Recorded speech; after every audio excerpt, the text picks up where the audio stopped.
afternoon, everyone. It's Saturday afternoon. Welcome back to the channel. And this week it's been pretty slow, to be honest. Been fighting the old fatigue again. I've pretty much done, well, I have done full-time hours this week, and it's absolutely caught up with me. Kind of kiboshed me, really, the whole thing. But I managed to do a few bits. I didn't get around to filming them. To be honest, I just thought I'd just got on with it. I've cleaned the baffle plate, cleaned the sump, and then I've cleaned the spacer plate as well. So I'm just getting a few bits together now to put in the box. As you can see, what I'm going to do today is pack up the pistons and rods.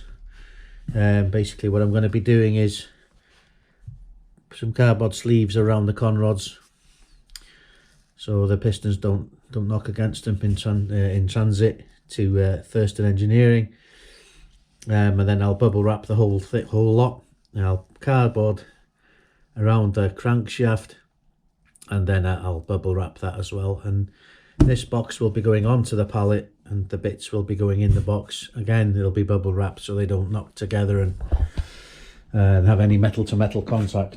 So yeah, that's the plan. The only drawback is at the minute is that I forgot to pick a pallet up, so I can't do that today. So the idea was to basically screw the block onto the pallet with nice long screws, obviously screws that won't damage the threads in the block. I'm only on 4 points just to keep it nice and flat on the pallet. And of course, I explained last week, I put the head gasket back on with bolts, you know, just basically loosely fitted, just to keep the sleeves in situ. They have moved, there's no doubt about that. A couple moved. One of the things missing from last week's video is the footage of me actually removing the pistons out of the cylinders. A few of you are probably wondering why, but I had a complete and utter nightmare with GoPro last week. I kept having issues with screen being scrambled and all sorts.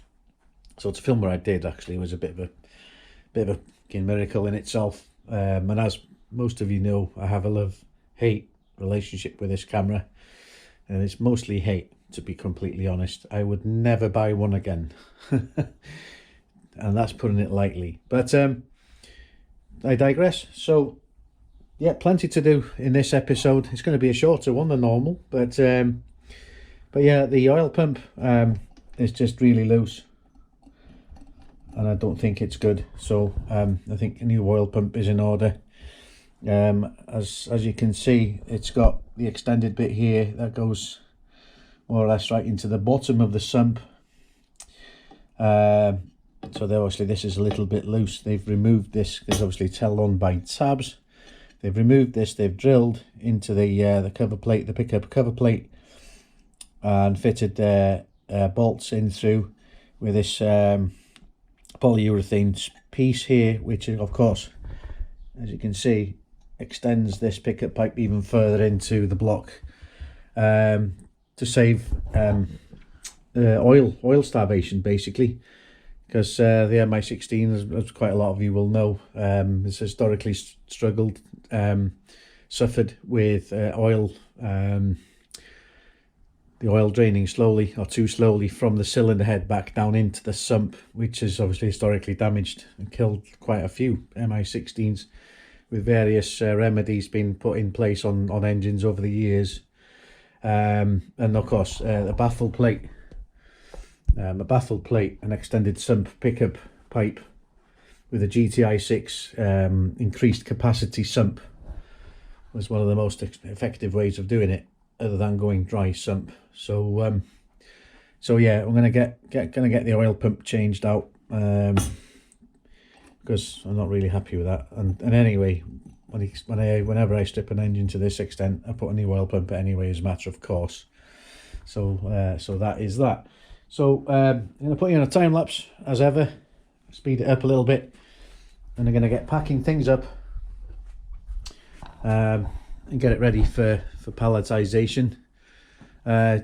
Jamie, my mate, Jamie Stevens, popped over last week, or in the week I should say, with some wrap for me to put around the engine on the pallet, with some stickers as well. So so thanks to Jamie for that. Diolch mate, thank you. And really the only other job I've got on the boiler, on the back burner even, is the cover plate, the cam covers. Not far off now. I just got to remove what's left of here, which is an absolutely shite job. I'll be honest, I hate doing it. Can't really blast them because it's magnesium, because it's soft, and I don't want to do it. But it's taken ages just to get to this stage, to be honest. So yeah, got just a small little tickle of paint round here just to tidy up. But it's, on the whole, it's not too bad now on this side. I just need to get my shit together and finish it, so I can send that to a local chap called Daz, for him to work his magic on. So I can't wait to see the finished article. Really looking forward to that. But anyway, I'll get finished with that in the week. I'll probably film a little bit, not a great deal, to be honest. I'll film that. We'll film putting the bits onto the pallet for next week's episode. So right, let's get cracking. See you in a bit.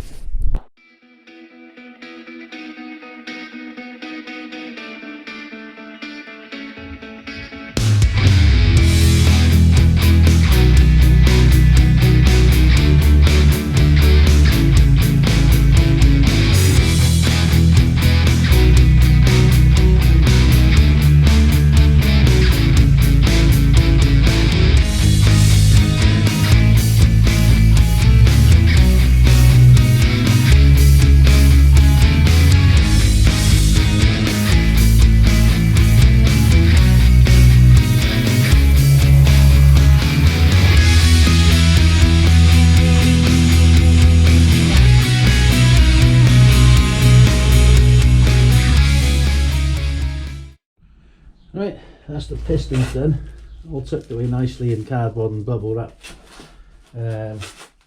Just put these here for a minute in case a crank drops them, but it's now time to sort out the crankshaft. So I've got an old box that my camper van awning was delivered in. So what I'm going to do is chop the face off this, use the flap obviously, and wrap it around the whole crank, and then bubble wrap it. So I'll bubble wrap the crank, cardboard, and then bubble wrap, just to make sure everything's good, and then bubble wrap everything in the actual box before I secure it onto the pallet. So right, another time lapse I'm afraid, so I'll see you in a bit.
Right, so just the block and the sump left to mount on a pallet really. I'll bubble wrap the sump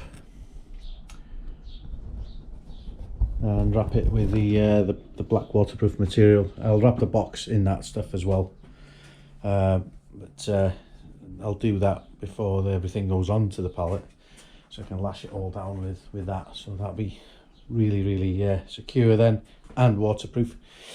So right, okay, so that's it for this episode pretty much. What else? Yeah, there was just one thing, but yeah, I just wanted to mention Baz Thorne in this at Thurston Engineering, for his help with the cylinder head and keeping me in the picture with how things are going, etc. Really much appreciated the updates, and yeah, just really looking forward to getting this stuff down so Baz and his team can have a look at the cylinders, check for ovality and bits like that, so just to see kind of where it's at. I'm hoping that they'll be fine. There's no lipping in them, you can see the hole marks in them, so fingers crossed they'll be okay, because obviously like I mentioned, this this couldn't have happened at a worse time really. We've got loads of other things that we need to do, so typical, isn't it? Things happen when you don't want them to, but anyway, it's happened, and I'm having to deal with it. So but yeah, as always, thank you very much for your support. Thanks for following. If you haven't yet, please consider subscribing to the channel. It'll help the channel grow and spread it around, so a lot of other people who haven't seen the channel yet can have a look at it and stuff like that. But that's it for this week. Thank you very much, as per usual, for watching. Stay safe, everyone, and for those of you who follow me that are going to will be attending the Persia Fest tomorrow, enjoy it. Should have been there with us. Just thoroughly enjoyed it last year, and obviously it wasn't meant to be. But take care everyone, stay safe, look after yourselves, and I'll see you soon.